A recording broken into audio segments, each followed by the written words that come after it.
vem se somando o número de óbitos no fisiculturismo, especialmente nos últimos anos. Em cima disto, muitas pessoas passam a imaginar ou a opinar sobre a causa mortis destes atletas. E olha, se você quiser saber, é só entrar na internet que você vai ver a relação dos atletas que são atletas mais conhecidos e que perderam suas vidas nos últimos anos, fora aqueles óbitos que nós não conhecemos porque não advêm de atletas assim reconhecidos internacionalmente. Pois bem, esse número se avoluma. Agora, muitas pessoas dizem, porque é lógico, existe o maior número de atletas competindo. Em função disso, estatisticamente, aumenta o número de óbitos de qualquer forma. Outras pessoas, taxativamente, como se houvesse uma casualidade, causa e efeito, atribuindo a causa a fator X ou ao fator Y, mesmo que, na verdade, ninguém saiba sobre isso. Mas chega aquele indivíduo, a internet é terra de ninguém, fala, não, é por causa disso, é por causa daquilo. Apenas existem correlações. Uma série de fatores podem intervir no que se refere ao óbito das pessoas envolvidas em treinamento. E diga-se de passagem, em outros esportes também vem se observando um número crescente de óbitos, e boa parte deles advindo de mal-estar de ordem cardíaca, parada cardíaca, infarto, né? Várias pessoas vêm infartando. Agora, podemos dizer fatores genéticos, podemos falar sobre o uso de farmacológicos, podemos falar sobre o problema que nós enfrentamos, a epidemia que nós enfrentamos recentemente e que ainda não acabou, e uma série de outros fatores. Agora, ser taxativo com relação a isto ou aquilo é, no mínimo, falta de compreensão da ciência, é falta de compreensão da pirâmide de evidências, não saber distinguir entre casualidade e correlação. Vamos estudar um pouco mais antes de opinar. Algumas pessoas mencionam, uso de drogas, mas realmente o que mata é a tal da insulina e o diurético, não resta dúvida. Insulina e diurético pode matar o indivíduo rapidamente, o que não torna outras drogas inocentes, principalmente os esteroides anabólicos.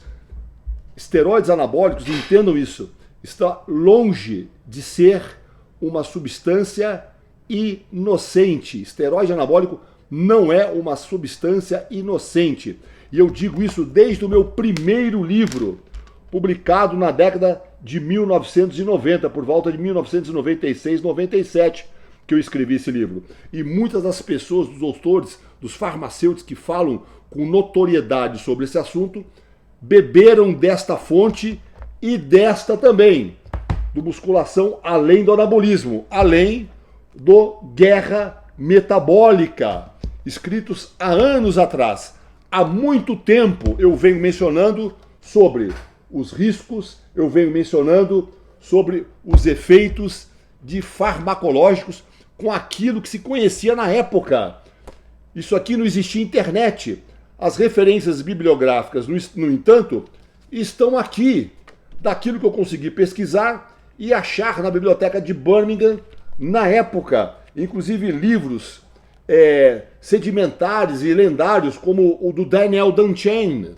Então foram fontes pesquisadas, sem contar a minha vivência no interior da academia mais hardcore do mundo da década de 1990, lá a Temple Gym.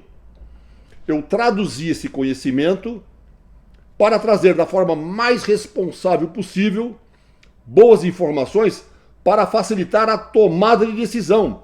Na época, muitas pessoas não compreenderam o escopo desse material, desse livro.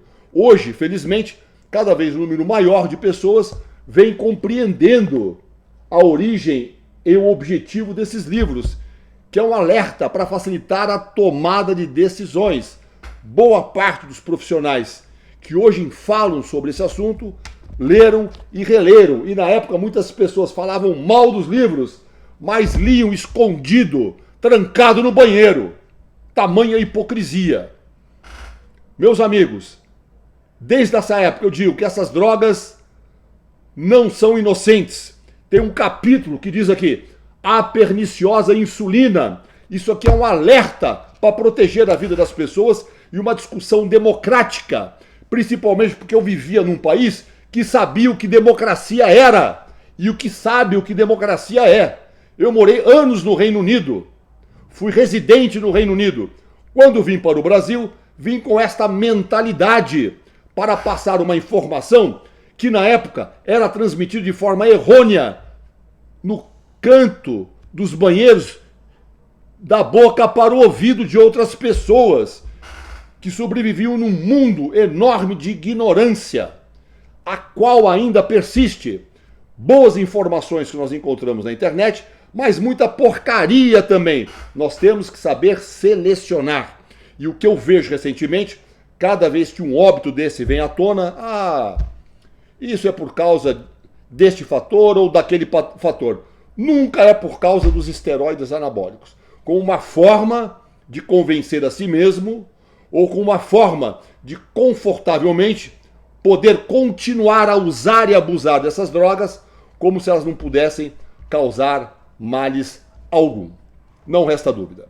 Infelizmente, muitos atletas, não todos, usam e abusam de um conglomerado de drogas enorme.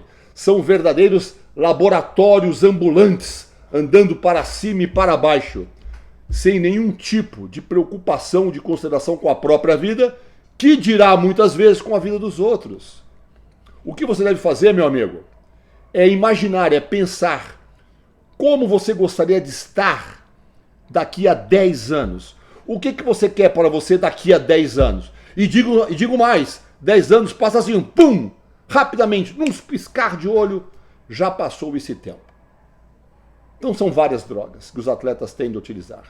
É insulina, GH, aceleradores do metabolismo, né? Tal como clenbuterol, efedra, efedrina e seus derivados, remédios psicotrópicos, esteroides anabólicos, T3, T4, um conglomerado de drogas, inclusive drogas recreacionais, para auxiliar na preparação, ou seja lá aonde for. Essas pessoas estão malucas e devem parar e pensar melhor. Eu venho de uma época em que o treino era o fator principal na preparação de um atleta. Em segundo lugar, vinha a dieta e a suplementação. As drogas estavam lá atrás. Hoje, infelizmente, essas drogas passaram a assumir um fator preponderante.